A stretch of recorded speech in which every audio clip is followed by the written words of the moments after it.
Welcome back. This is the last chapter, y'all. Actually really sad this is coming to an end. I've thoroughly enjoyed going through this book and through each chapter and reading all the comments that you guys leave. It's been a lot of fun. So I am sad though that it's this is going to be the last video review for Priscilla Presley's book Softly as I Leave You.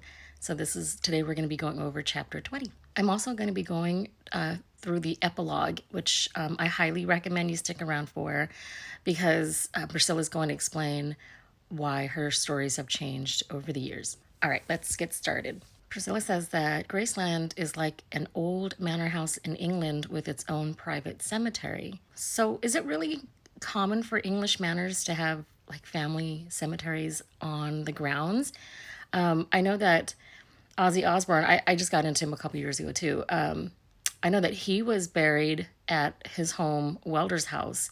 So I'm not sure if that's a common thing. I don't know. Anyway, so she says the meditation garden didn't start out as the family cemetery. She and Elvis used to walk through the garden and look up at the stars at night, and she called it a place of peace and reflection. Elvis and Gladys had been buried at a nearby cemetery, but after Elvis passed away, the security of their crypt became compromised, so then they were both moved to the meditation garden. Vernon and Dodger were eventually buried there, and Priscilla says, quote, "It is where I have chosen to be laid to rest." Priscilla says that the decision to turn the meditation garden into the family plot brought a, quote, melancholy vibe to Graceland, and she said that Lisa was bothered by it. Lisa references her dismay about the family plot being at Graceland in one of her songs about the cemetery being in the, quote, damn backyard with a space left for her.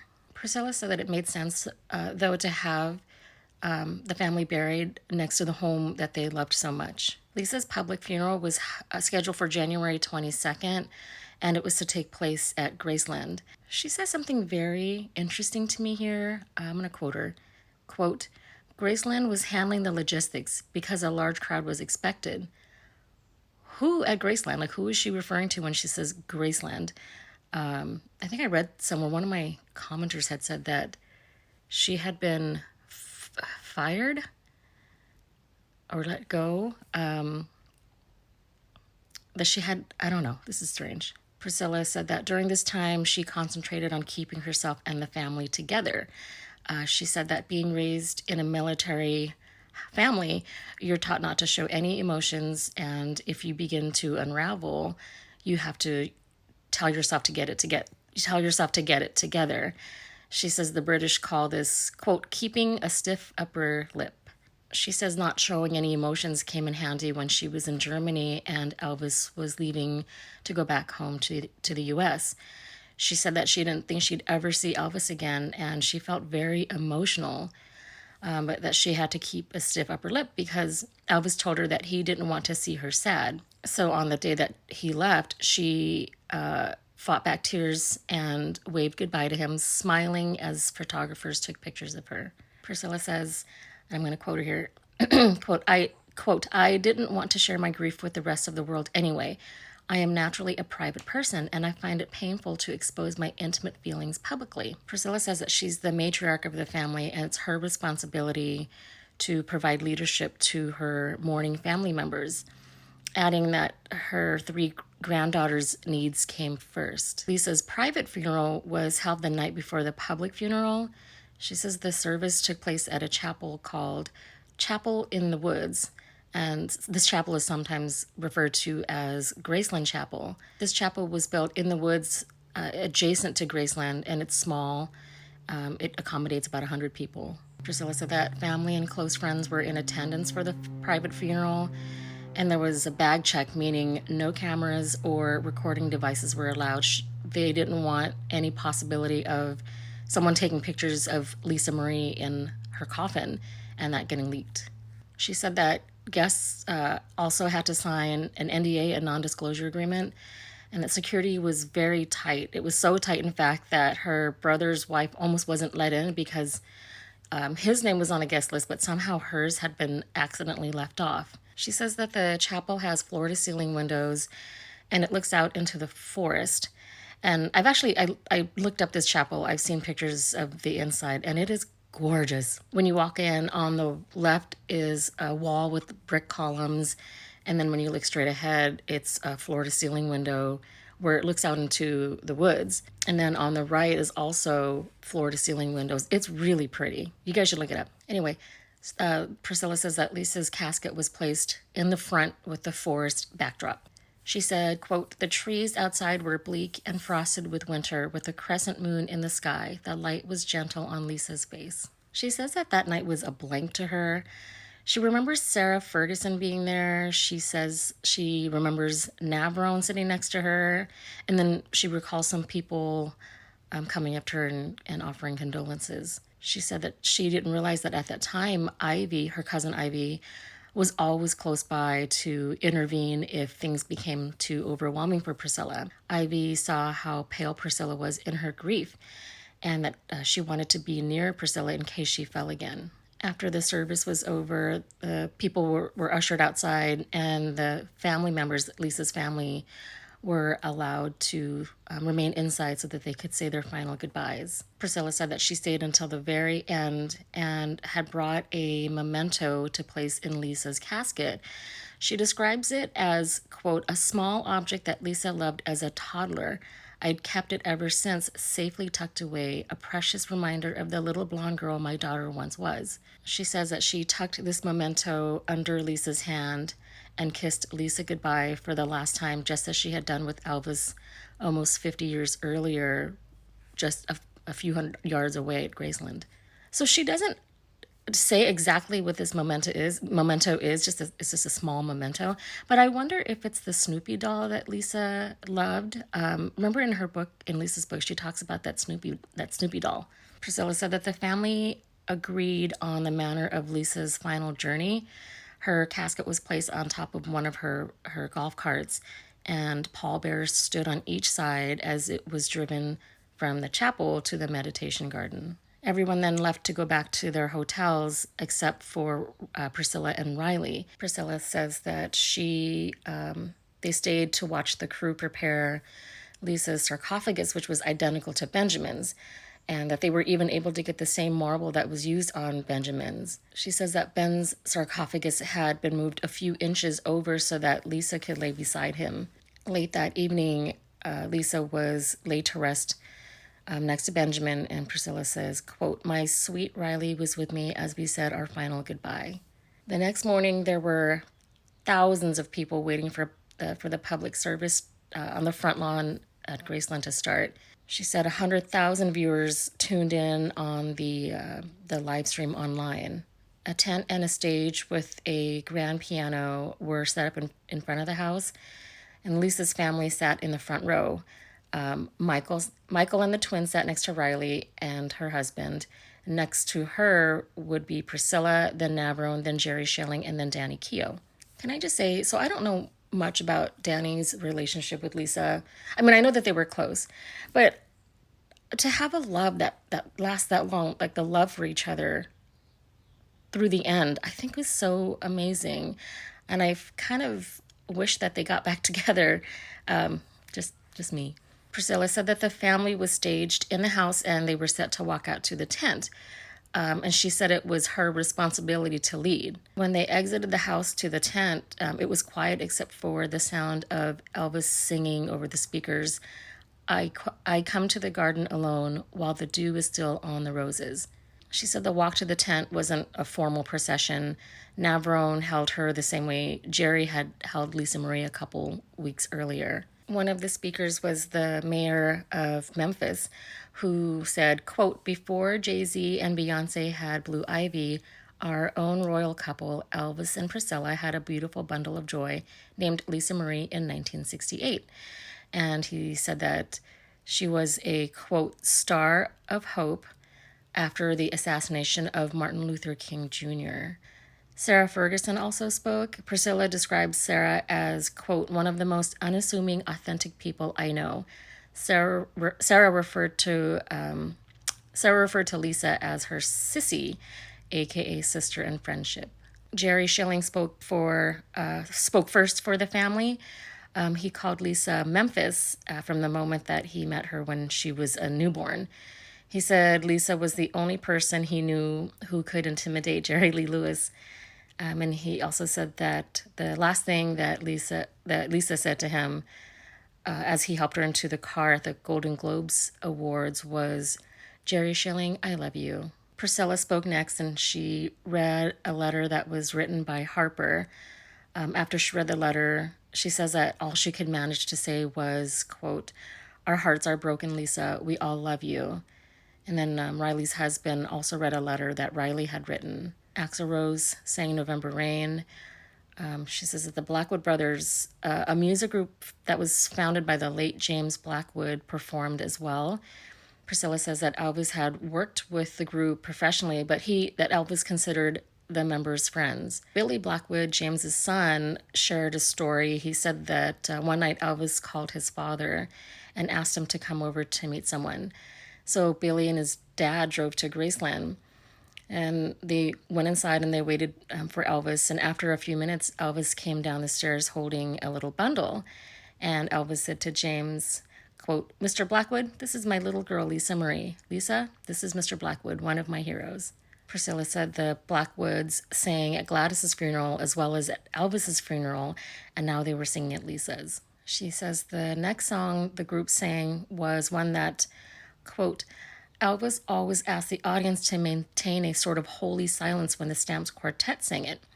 And she said when they began to sing, "There's a sweet, sweet spirit in this place," she remembered Elvis singing it with his eyes closed, and she said that the song brought her comfort. At the end of the service, Priscilla and the family walked to the meditation garden, and Elvis and Lisa's duet, "Where No One Stands Alone," played over the speakers. Priscilla says that every morning she wakes up and grieves the loss of Lisa. She says she birthed Lisa, held her, and nursed her. She says she and Lisa both, quote, "shared a deep and abiding love for the man who transformed both of our lives." And she says they both shared the gut-wrenching pain of when he passed. Now Priscilla begins to detail her memories of Lisa. She says that she remembers holding Lisa in her arms for the first time, gazing at her beautiful baby's face. She remembers lying in bed with Elvis, baby Lisa in between them, both of them touching her little hands and feet and counting her fingers. She remembers Lisa as a little girl, her face lighting up when she smiled, and also how her brow furrowed when she didn't get what she wanted. She remembers how Lisa would jump out of bed on Easter morning to see what the Easter bunny had brought her, and how she hugged her Barbie doll. She remembers Lisa helping to decorate the Christmas tree while Elvis threw a bunch of tinsel on it for Priscilla to sort out later. She remembers Lisa throwing tantrums, and then the next minute, she'd crawl into Priscilla's arms and say, "I'm sorry, Mommy," just like her father. In her 20s, Lisa would still get excited about her Easter basket, and she'd hide the eggs for 2-year-old Riley to find over and over again. She remembers Lisa stroking baby Navrone's hair and how excited Lisa still got over Christmas presents. She said Lisa would call her for no reason other than to just say hi. Priscilla recalls how beautiful Lisa looked at her wedding to Danny. She also recalls Priscilla and Lisa walking down the beach hand in hand while Lisa expressed her confusion about Michael Jackson. She remembers Lisa venting about her frustrations with Nicolas Cage and why couldn't two people who loved each other get along. She recalls the tenderness that is Lisa Marie behind her tough public persona. Priscilla says that Lisa liked to write letters and that she had written Priscilla letters most of her life. Priscilla keeps these letters in a scrapbook and she reads them on the bad days. She describes the bad days as, quote, "The days her absence is a physical ache. On the days I wish I'd listened to her more or been the perfect mother I tried so hard to be." She includes a letter that reads, "Mommy, this is supposed to be a card of thanks, happiness, care, loyalty, and love. Most of all, for being my mom. There's been lies and there's been upsets, which neither of them you deserve, and what you do deserve is the best and that only. No kid in the world has or will have a mom like you, someone who cares and someone who will understand as much as you do."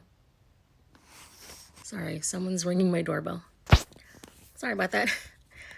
Solicitors. Okay, I don't remember where I left off, so I'm just going to start over. Lisa's letter to Priscilla. Mommy, this is supposed to be a card of thanks, happiness, care, loyalty, and love, most of all for being my mom. There's been lies and there's been upsets, which neither of them you deserve, and what you deserve is the best and that only. No kid in the world has or will have a mom like you. Someone who cares and someone who will understand as much as you do. And I know that now I have so many dreams I'd like to live, but we will both help each other live them. And from here on out, I'm going to take care of you and protect you because you're just not going to get hurt anymore by anyone, especially me. I love you, Mommy. You are the most important person in my life, and forever you will be that. And forever will you be that. Priscilla ends the chapter by saying, quote, "My little wild child, I love you forever." Now, the epilogue. Priscilla says that telling the story about her life is difficult because telling her story also includes talking about other people's lives as well. It's a struggle on what she should include or omit, and she doesn't want to hurt her loved one's feelings. And she wonders what her readers will think of her. Will they believe her, judge her, or even find her story interesting? All of this was on her mind when she went to the premiere of Sofia Coppola's movie Priscilla. The premiere took place 8 months after Lisa Marie passed away, and Priscilla wondered what Lisa would have thought about the movie, because remember how opposed Lisa was to the movie? At the premiere, Priscilla sat between Sofia and Kaylee Spaney? I hope I'm saying that right. The actress who played Priscilla. She says the best advice that she gave to Kaylee as far as the role of Priscilla was, quote, "Be sensitive to Elvis." Priscilla says that that Kaylee did do that. Priscilla says while watching the movie, she felt that all eyes were on her. And she was nervous about the audience's reception, but when the movie ended, she and Sophia and the cast got a standing ovation for nearly 8 minutes.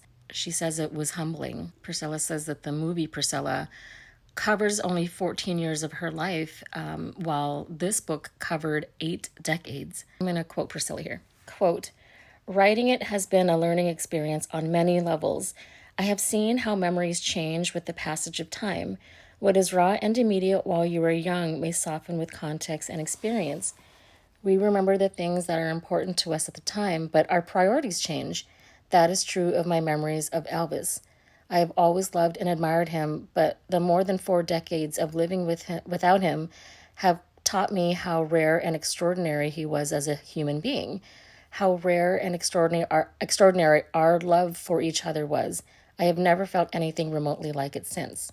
As for having to relive the trauma in her life, she says that she's learned that her brain has blocked out certain things as a form of protection. So in order to write about the deaths of loved ones, she's had to rely on those close to her that were there. They help to reconstruct the events and fill in the gaps of her memory. Priscilla brings up her interview with Pierce Morgan, and she said that she had allowed herself to, quote, "connect emotionally with her grief," but that in the process she had gotten confused with the timeline of events after Elvis's passing.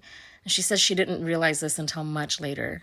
She says it would be difficult for anybody to recall 80 years of memories, especially if they lived an eventful life like she has. She explains that she doesn't have a bucket list because she's done pretty much everything she's dreamed of. She says that she inherited her mom's good genes in that she still has energy and is active in her age. She says her staff has nicknamed her the Energizer Bunny. Priscilla says that her friends are envious because she can read small print without glasses, and she still has, quote, "a decent karate kick."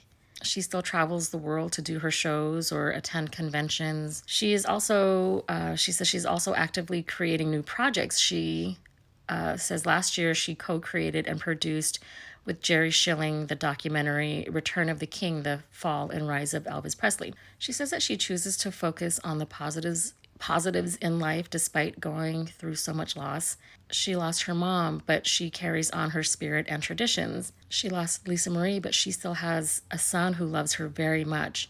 She lost her grandson, but she still has 3 amazing and loving granddaughters who give her her life meaning. During the holidays, the family will get together to eat and laugh and share memories. She shifts gears a little bit here and starts to talk about Elvis. She says, quote, "I left the love of my life because I could no longer endure our way of life. I had to find my own life before I could figure out how Elvis fit into it." She says that she left Elvis as gently as possible, but there's no way to exit anyone's life, gently or not, without causing some type of pain. Her mom left gently, but when she passed, there was still pain. Benjamin didn't leave gently, and the pain that was left behind was so catastrophic, it nearly destroyed their family. And it ultimately led to the loss of Lisa Marie. Priscilla says that she's asked all the time why she never remarried, and she says the answer is simple. She never wanted to. She says that even though she and Elvis divorced, they were together spiritually until he passed, and that he is still with her today. She recalls one of her, quote, most precious memories of Elvis. This was after the divorce. He was in town and had visited Priscilla, and before he left the house, she said that they hugged each other close, and he said to her, quote, "I will always love you, Satnin." She says it was important to Elvis that she know that.